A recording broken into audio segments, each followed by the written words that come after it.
Bonjour ou bonsoir à tous. Je vais vous lire un extrait du Miroir de l'intellect de Titus Burckhardt. Le chapitre Être conservateur.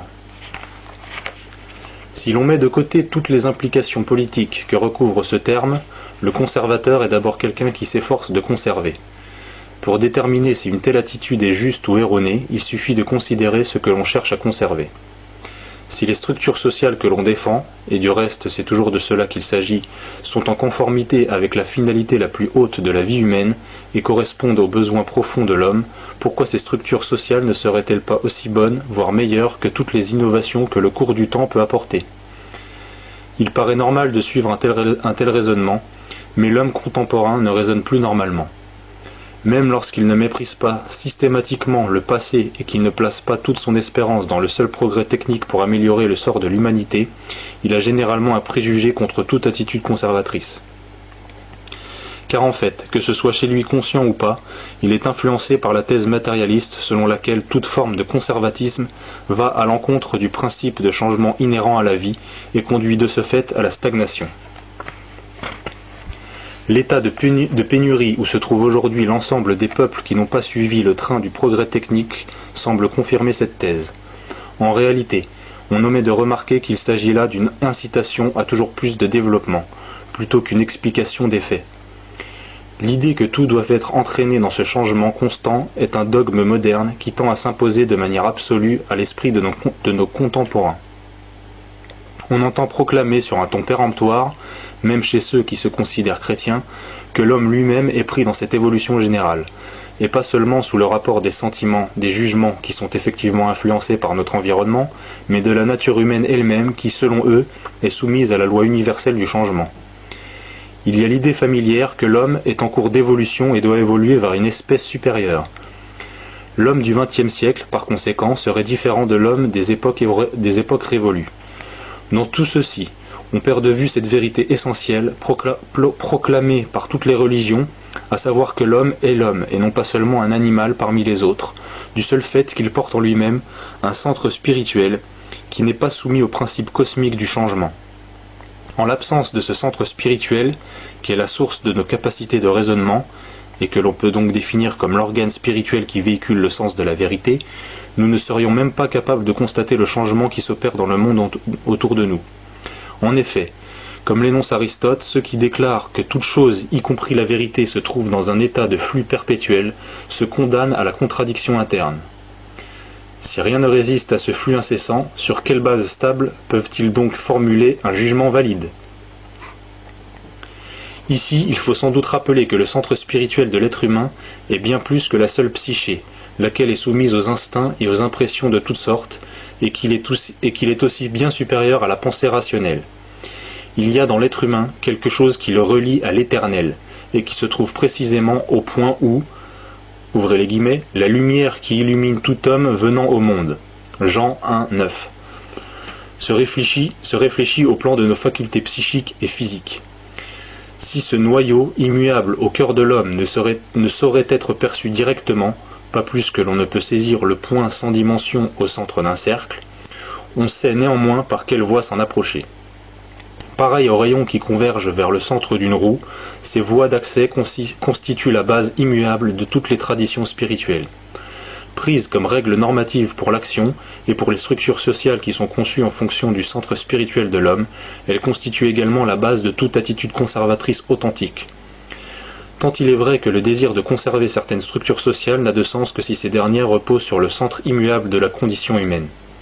Cette condition, du reste, détermine également leur capacité de se maintenir à travers le temps. Dans une culture qui, depuis sa fondation même, et en vertu de ses origines sacrées, est orientée vers ce centre spirituel et par là même vers l'ordre éternel, la question de la valeur ou de la justification de l'attitude conservatrice ne se pose même pas. Il n'existe d'ailleurs pas de mot pour définir ce concept tant il est évident. Dans une société chrétienne, on est chrétien, de même que l'on est musulman dans une société islamique, bouddhiste dans une société bouddhique, et ainsi de suite. Faute de quoi on ne saurait appartenir à ces sociétés respectives, ni prendre part à leur fonctionnement. On ne pourrait que s'en tenir à l'écart, ou bien leur être opposé de façon secrète et dissimulée. De telles cultures vivent en fonction d'une énergie spirituelle qui appose son sceau sur toutes les formes depuis les plus hautes jusqu'aux plus minimes. C'est ainsi que ces cultures sont véritablement fécondes et créatives. En même temps, ces cultures ont besoin de force de conservation, sans quoi leur organisation aurait tôt fait de se dissoudre.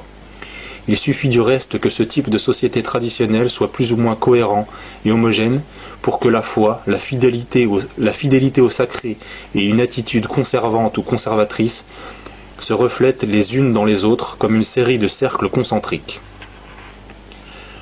L'attitude dite conservatrice ne devient problématique qu'à partir du moment où l'ordre social n'est plus déterminé par l'ordre éternel des choses, comme c'est le cas dans l'Europe des temps modernes. La question qui se pose alors est de savoir quels fragments ou vestiges de l'ordre traditionnel qui jadis englobait tous les domaines méritent d'être préservés en priorité pour tel ou tel domaine de la vie collective. Dans chaque phase historique d'une société, et ces phases se succèdent maintenant à un rythme de plus en plus rapide, les prototypes originels se retrouvent à un degré ou à un autre. Même si l'ordre primordial est détruit, il en reste tout de même certains éléments qui conservent une relative efficacité. Un équilibre nouveau, aussi fragmentaire et incertain soit-il, s'établit après chaque rupture avec l'ordre ancien. Certaines valeurs essentielles sont irrémédiablement perdues en cours de route, tandis que d'autres, plus secondaires au départ, se voient placées au premier plan. Si l'on veut éviter que même ces dernières ne se perdent à leur tour, mieux vaut conserver l'équilibre existant plutôt que de tout remettre en cause, dans une tentative hasardeuse d'opérer un renouvellement total. Dès que le choix se présente concrètement dans l'histoire, le mot conservateur fait son apparition. En Europe, il fit fortune pour la première fois à l'époque des guerres napoléoniennes. Ce terme est définitivement marqué par le dilemme qu'il véhicule intrinsèquement. Le conservateur est toujours soupçonné de vouloir préserver seulement ses propres privilèges au sein de la société, aussi modeste soit-il. Dans ces conditions, la question de savoir si oui ou non ce que l'on cherche à conserver vaut la peine de l'être se trouve faussée à la base. Et pourtant, pourquoi serait-il exclu que les avantages privés de tel ou tel groupe ne coïncident avec la justice? Et pourquoi certaines hiérarchies et obligations sociales ne pourraient-elles être source de bonne intelligence parmi les individus? La manière dont raisonnent nos contemporains prouve bien que l'intelligence profonde a fort peu de chances de se développer en l'absence d'un milieu favorable sous ce rapport. Seuls de très rares individus, en général ceux qui dans leur jeunesse ont pu connaître des souvenirs de l'ordre ancien ou ceux qui ont eu l'occasion d'entrer en contact avec une culture encore traditionnelle en Orient, sont à même d'imaginer le bonheur et la paix intérieure que peut conférer un ordre social hiérarchisé selon les vocations naturelles et les fonctions spirituelles. Encore faut-il ajouter qu'il procure ses bienfaits non pas seulement à l'élite dominante, mais aussi aux classes laborieuses. Ceci dit, il n'est point de société humaine, aussi juste soit-elle globalement, qui ne comporte des maux relatifs. Toutefois, il est un moyen sûr et aisé de déterminer si tel ordre social offre oui ou non le bonheur à la majorité de ses membres. Que l'on considère les objets d'art et tous les produits artisanaux qui n'ont pas seulement une vocation utilitaire, mais témoignent d'une certaine joie créatrice. Une culture dans laquelle les arts sont le privilège exclusif d'une classe particulièrement éduquée, de telle sorte que l'on n'y trouve plus d'art populaire ou de langage artistique qui puisse être compris par tous, cette culture est une faillite complète sous ce rapport. Le succès extrinsèque d'une profession se mesure aux bénéfices qu'elle garantit, mais son succès intrinsèque réside dans sa capacité à rappeler à l'homme sa vraie nature voulue par Dieu. À cet égard, succès extrinsèque et intrinsèque ne coïncident pas toujours. Labourer la terre, prier qu'il pleuve pour qu'il pleuve, créer des objets utiles et des formes intelligibles à partir des matières premières qu'offre la nature, compenser l'indigence de certains avec le surplus de richesse de certains autres, régner tout en étant prêt à sacrifier sa vie pour ceux sur qui l'on règne, enseigner par amour pour la vérité. Voici quelques-unes de ces occupations traditionnelles qui portent en elles-mêmes leur propre récompense. On peut à bon droit se demander si le progrès les a promus ou rabaissés. Nombreux de nos jours sont ceux qui pensent que l'homme accomplit sa véritable destinée dans le travail aux commandes d'une machine. Non, sa destinée véritable et intégrale, l'homme l'accomplit lorsqu'il prie et invoque la bénédiction divine, lorsqu'il commande et combat, sème et récolte, sert et obéit. Voilà ce qui sied à la nature de l'homme. Lorsque l'urbanisation qui tend à caractériser la vie moderne exige que le prêtre se dépouille des insignes extérieurs de sa fonction et se mette à imiter autant qu'il est possible le mode de vie des laïcs, nous avons là une preuve que cette mentalité citadine a perdu de vue la véritable nature de l'homme. En effet, percevoir l'homme dans le prêtre équivaut à reconnaître que la nature humaine, en son fond, se révèle infiniment mieux dans la dignité sacerdotale que dans la condition de l'homme ordinaire. Toute culture théocentrique reconnaît une hiérarchie plus ou moins explicite de classe ou caste sociale. Cela ne veut pas dire qu'une telle culture voit l'homme comme un fragment isolé qui ne trouverait à s'épanouir que dans le cadre d'une communauté. Au contraire, cela signifie que la nature humaine comme telle est beaucoup trop riche pour que tout le monde à tout moment puisse en réaliser toutes les différentes facettes. La perfection humaine ne réside pas dans la somme de toutes ces facettes ou fonctions, mais bien plutôt dans leur quintessence. Si des sociétés fortement hiérarchisées ont pu se maintenir durant des millénaires, cela ne s'explique pas par la passivité des peuples ni par la puissance des souverains, mais par le fait que cet ordre social correspondait à la nature humaine. Il existe une erreur très répandue selon laquelle la classe la plus naturellement conservatrice serait la bourgeoisie. Or, cette dernière s'identifie à l'origine avec la culture des villes, dans lesquelles toutes les révolutions depuis 500 ans ont pris naissance. Il est pourtant vrai que la bourgeoisie, surtout depuis la Révolution française, a souvent joué un rôle conservateur et a même parfois repris à son compte certains idéaux aristocratiques, non sans les exploiter à son avantage toutefois, ce qui a eu pour conséquence de les falsifier peu à peu. Il y a également eu, au sein de la bourgeoisie, des individus dont le conservatisme reposait sur des bases intelligentes, mais ils furent toujours une minorité, et cela dès le début. Le paysan, en revanche, est généralement conservateur.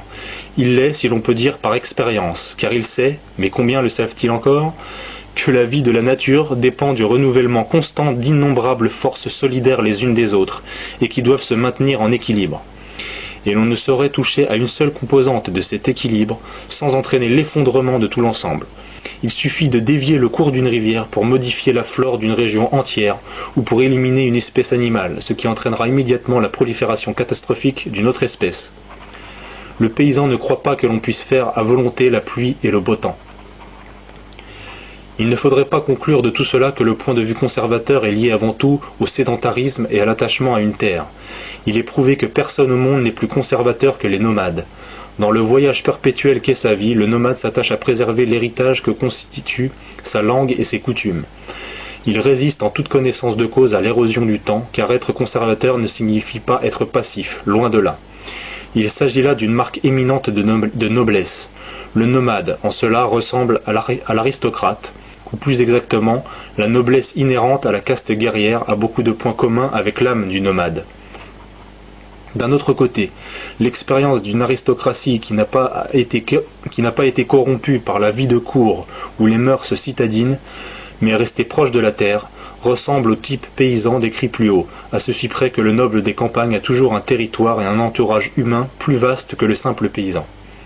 Quand l'aristocratie est consciente, par hérédité et par éducation, de l'unité essentielle des forces de la nature et des puissances de l'âme, elle possède une supériorité que l'on ne saurait acquérir d'aucune autre manière.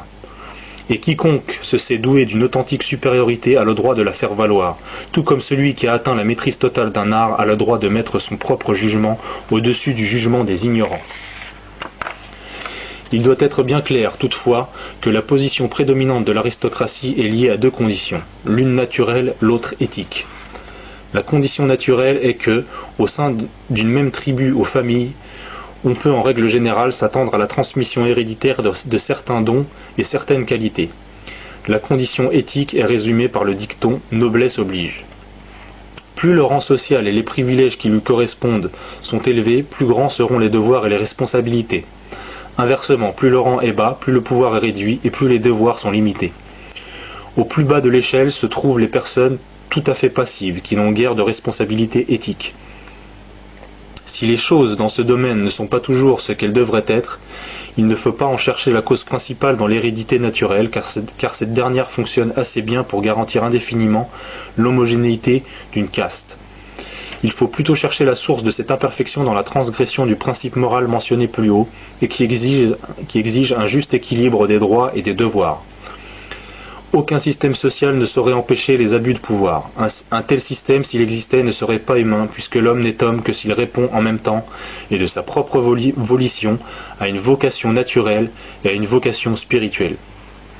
L'abus d'une autorité héréditaire, par conséquent, ne prouve rien contre la validité du principe de l'aristocratie.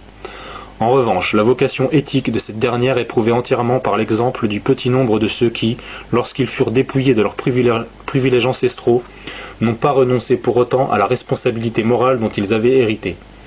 Nombreux sont les pays où l'aristocratie a perdu le pouvoir à cause de son autoritarisme, mais la noblesse a été évincée, non pas tant du fait de son autoritarisme envers les classes inférieures, qu'à cause de ses manquements tyranniques à la loi supérieure de la religion, sa seule base morale de légitimité, et seule capable de tempérer par la miséricorde l'autorité des puissants de ce monde.